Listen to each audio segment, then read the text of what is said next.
You know, there's not much difference between my work with climate, which I've been doing for years, and as you know, I do all I can to fight the madness, and politics.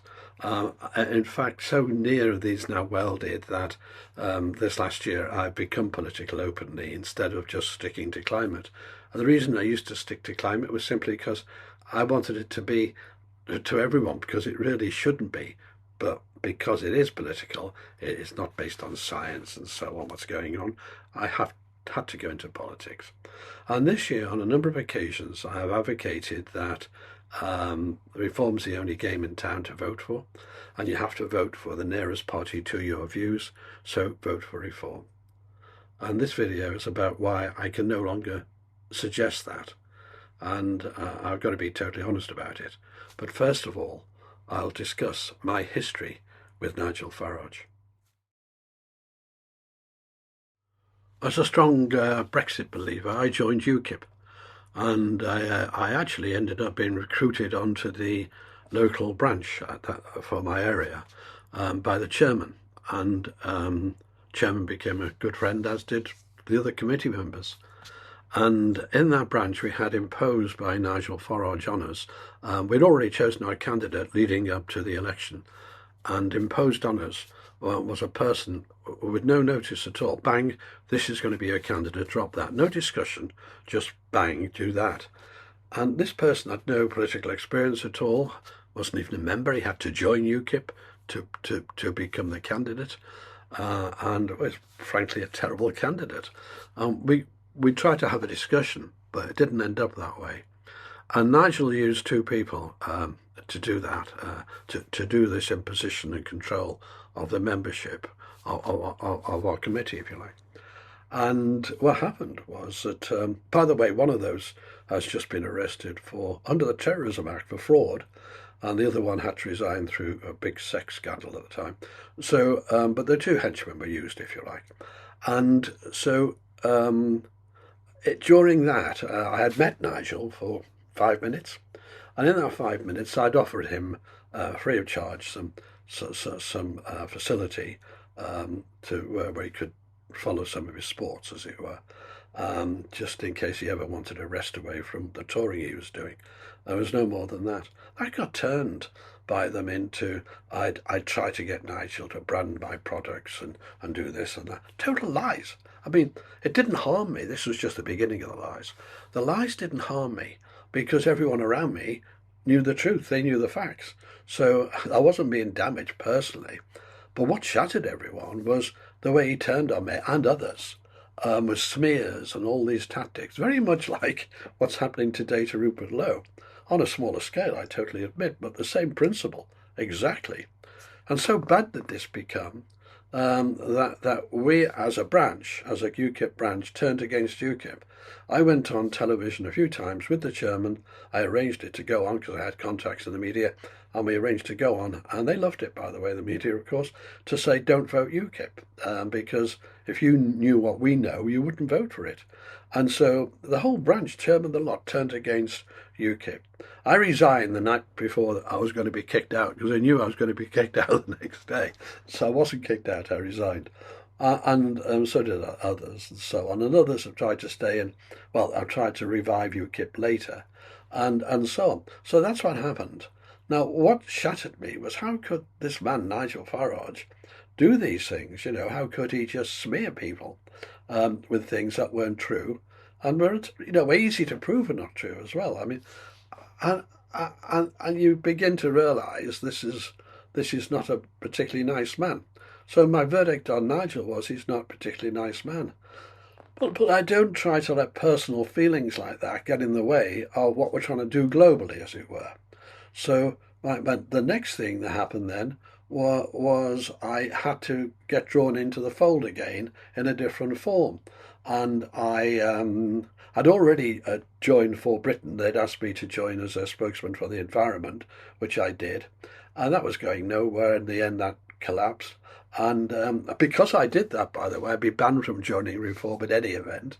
And my support with Tommy Robinson would ban me in any event. I knew that. But the principles of those things were far more important than being a member.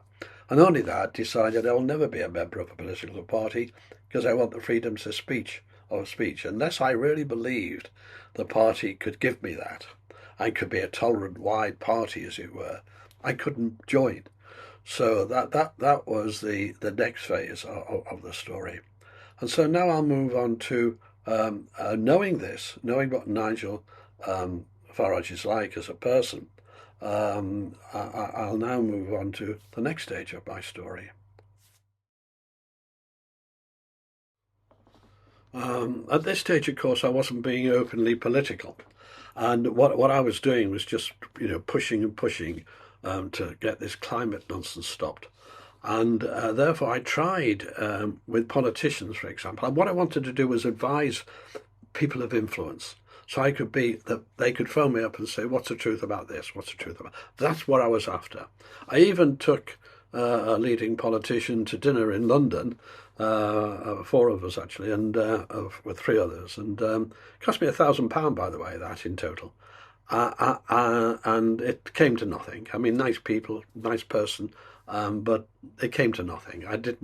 The person didn't take up my offer to advise them. And so I do help with others. I've managed a few questions in the House of Commons behind the scenes where I've been referred to and been able to give the answers quickly, which is great. But that's what I was after. I wasn't after me being a public person, really, in that way. And I knew if I could influence politicians and educate them on climate, because they were all accepting the emissions are bad. No one was really arguing anywhere that the emissions were bad in the political world. They were all seeming to accept this nonsense. And that's CO2 emissions, of course. So that was my aim, and I did various things with that. And in fact, I was contacted by Reform. I missed the invitation. I went into somewhere. I found her a month later and took it up. And I said, look, my aim here would be to educate your candidates for the local elections. Have a meeting, all free of charge from me, by the way. I don't charge for that. To educate them how to deal with the climate issues, and that won't be taken up, of course, now. But and I wouldn't do it now. But that's what I tried to do. So, so what I'm working on, and in the meantime, I started appearing on GB News with Nana Akua's show, which was great. I think I've been on about 30 or 40 times, and so that gave me a higher profile. So even though those days when I was appearing, there were 14-hour days for me, because I live so far away, and so there was no money in it for me. I didn't make any money out of this, and so that's what was going on. And then the Tommy issue arose. Now, I'd been out to Spain, been with Tommy for a short while and his family as well. And I realised what he was going to do, that he was going to go back and go into jail because he was going to show that film, silence film. And this is why he's so brave. He actually was already damaged by the previous imprisonment in solitary, terribly damaged, and he knew he was as well. And it's a brave man that, being scared of going back into jail, still does it. And he did it intentionally. I asked him not to, but there was no way stopping Tommy doing these things. And but then when I found that Reform was, Nigel Farage was lying about Tommy, saying things like he hit women. I mean, Tommy would be the first man in public to cross the street to stop a woman being assaulted. He'd be the first to go into the mix. He really would.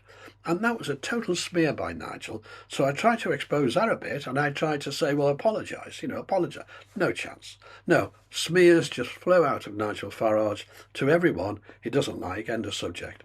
So I still said vote Reform, because if we can do, even though I'm really disagreeing with some of the things, and in effect, Richard Tice without Richard Tice, Reform wouldn't exist, because he financed it in that big gap before Nigel joined, and it was already 14-16% of the vote there. And the reason is there's a lot of people in Britain, a lot of people who really think that we've got to save the country. I'm one of them. We really got to save the way this country's going. How much damage is going to be done by this government in the next 4 and a bit years? I shudder to think. So that's what happened there. And then, of course, Howard Cox gets shoved out. And he's a man of principle, Howard Cox. And the principle mattered more to him than that, than the party, as it were.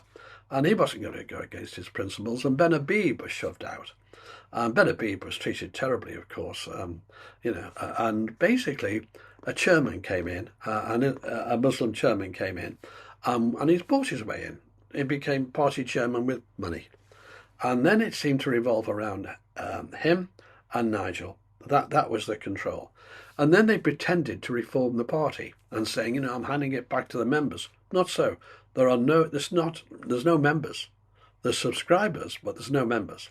And you can't vote out. You can't now ask for a vote on who's going to be the leader. No, that's not possible, because there's only two people, the chairman and Nigel, that control the party. They're the ones who own all the shares between them. So there are things like that, very disturbing, and so on going on. But look, who else is there to vote for? No one. No one really. I mean, UKIP mean well, I'm sure, but they're not there, and they're not going to get there, in my view. So I said, still vote reform, get the paradigm shift, and then we'll deal with what's best. That was my argument. But then that changed, and that's the next bit I want to explain.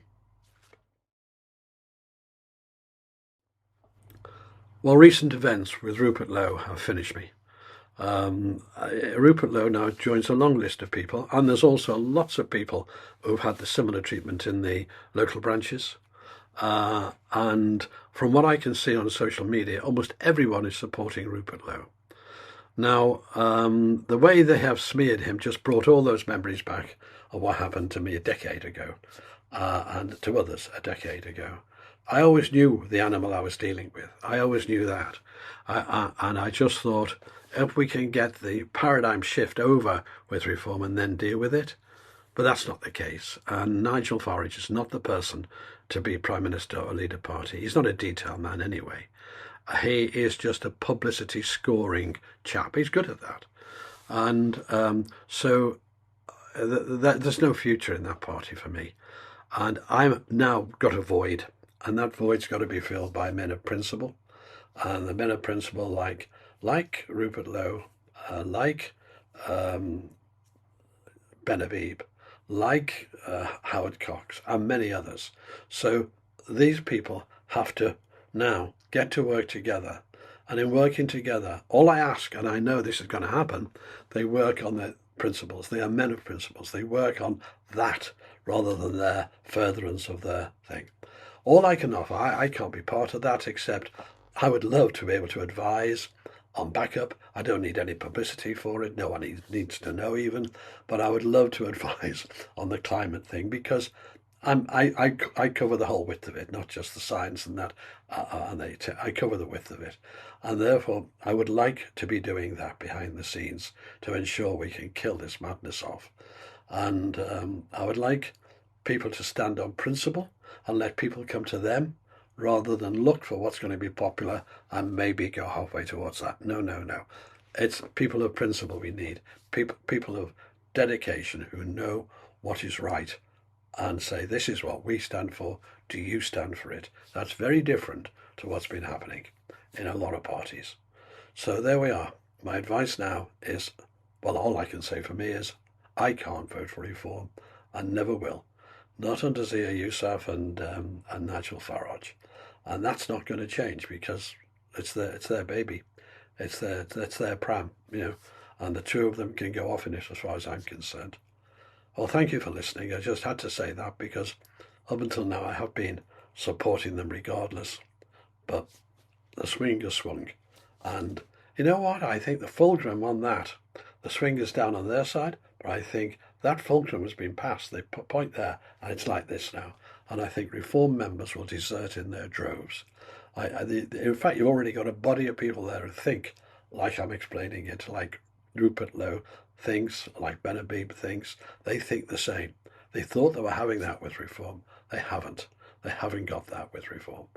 And so what you've got with reform is a sort of liberal, mashy thing based on vanity. I'm not for that. So there we are. Thank you for watching.